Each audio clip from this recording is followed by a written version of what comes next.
I'm Becky Avila, and today we're on the final step in the series I've been doing on your Amazon marketing success strategy. In the last step, I'm going to share additional strategies to grow your Amazon sales for your brand. The earlier steps I talked about gaining brand control, those essentials, but in this step I'm going to share with you on ways that you could be leaving hundreds, maybe even more on the table every month for your Amazon listings.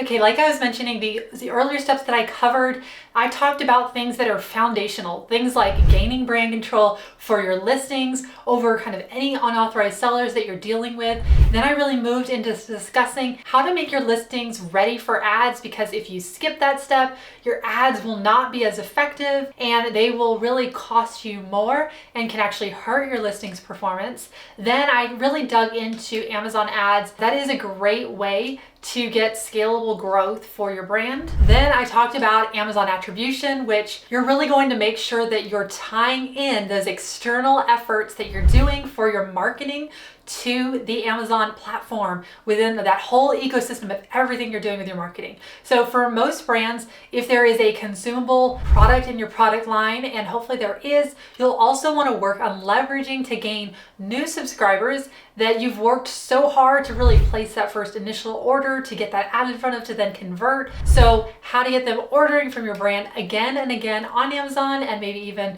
on your website as well. In the last video, I shared about how to analyze and review those Amazon reports to really see what's working and what's not. I also have a video that you want to watch here if you haven't already, on a deep dive on how to read your Amazon business reports. So this last step are some of the current strategies that you can use, and really I like to think about them as layering them in to your Amazon marketing and overall your marketing strategy. So these strategies that I'm going to talk about, they're going to be most specific to the Amazon sales channel. So if you're not already using these strategies for your brand, this is where you could be leaving hundreds of dollars or more on the table every month in potential Amazon sales. So one of the biggest things that most brands are going to need more of are going to be product reviews. That's that social proofing. It's going to help you on Amazon. It's going to help you off of Amazon.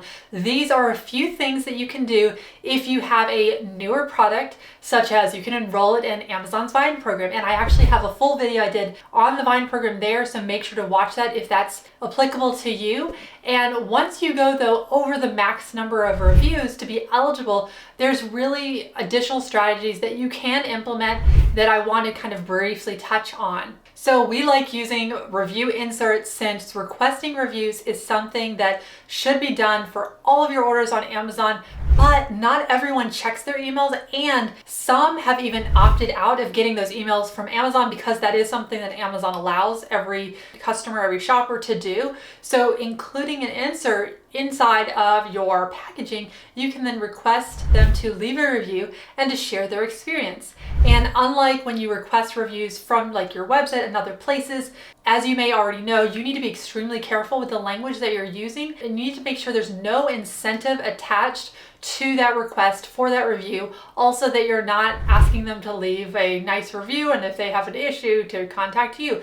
Amazon doesn't want you to divert, and really, to be quite honest, if you're truly building your brand as you should want to hear all of the honest feedback to improve your brand as you continue to think about product development for your products. Now, to make things easier, you can use things like QR codes to make it really easy and simple for people, because it's just so much easier for them to scan and it'll take them right to leaving a review. Also, just make sure to check Amazon's current rules on product reviews, as over the last few years they've been removing a lot of reviews because there's been a problem in the marketplace on Amazon and elsewhere too about actually, are these reviews genuine?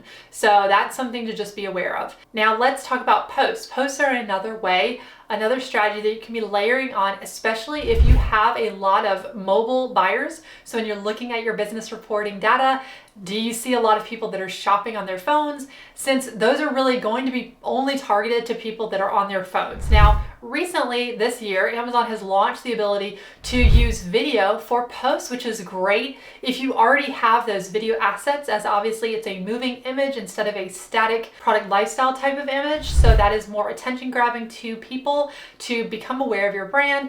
It currently is still free to use posts on Amazon like I said, just always be checking the most recent rules too. I'll try to have some links below in the description box. That way you can kind of click into those and it'll take you into your Seller Central account where you can read more about that. Something else that we recommend is to really look at making sure that you have a promotional calendar. And this would be good to use with your primary promotional calendar that you're probably using for your website. And you can also use an Amazon standalone calendar for more of Amazon specific kind of strategy. And I would recommend that making sure that you have the important dates as they relate to Amazon's promotional days. So kind of leveraging when you know that Amazon is trying to push more people and traffic to their website. So this could be an opportunity for you as well. So think of things like Prime Day, Cyber Monday, these things that Amazon has created over the years, or, you know, obviously have already existed with Cyber Monday, but these are things that you know more people are buying and you know more people, there's just going to be more traffic on Amazon during those time frames. So it's best to really also have all of your available promotional types that you can use on Amazon with the requirements, have like a legend so that you can know which ones you're even eligible for, and then always you're going to need to check also by ASIN, so by product, to make sure is this specific product eligible for this type of promotion. And then you can use your promotional calendar for referencing that, and that's how you can build out your Amazon promotional calendar for the year. Now, with that promotional calendar, you will have to have some flexibility because things like Prime Day is only released weeks before with the date. And typically Amazon is going to let you know when you can expect it to come. For instance, it's usually mid-July for Prime Day. There's only one year that it didn't happen that way. And that's something that you'll just have to kind of be more flexible on. And then once you have those dates, then you can kind of plug in the strategy of that you've decided for those days. So next, we're going to talk about creative testing. So this would be split testing that you can do within your sponsored brand images that you're using. This can also be things like experiments on Amazon where you're testing out the primary image or you're testing out the A+ content to see what converts better, what leads to more people actually wanting to buy your product. Now, you should also be testing out things like videos with sponsored brand ads to see what videos perform the best. You can even also use videos within your image set and you can test out which video is shown first, and you can already see the data within the last 30 days in your account of how those videos are performing, how much is being watched. And you can make sure to move your best performing video as the first one, since that's going to be typically the one that most people will click on first, obviously, and actually end up watching. Now, there's so many more ideas that I could share. This is really just scratching the surface. I'm hoping that I got some creative juices flowing in your mind to think through different ways that you could be leveraging that you're not already on Amazon. I would recommend really thinking through what's one that you're not already doing, or what is one that you should be doubling down on and really testing further out so you can get better results for your sales. Now, this, like I said, that's just really scratching the surface on ways to really build out your Amazon sales, but you definitely will want to make sure you've had those foundational pieces laid first. Now, if you want to learn additional strategies to grow your brand, for instance, I talked about creatives, I think that you're going to find this next video here where I talk about how you can use AI to help you really scale testing your creatives. I think you'll find this next video helpful here.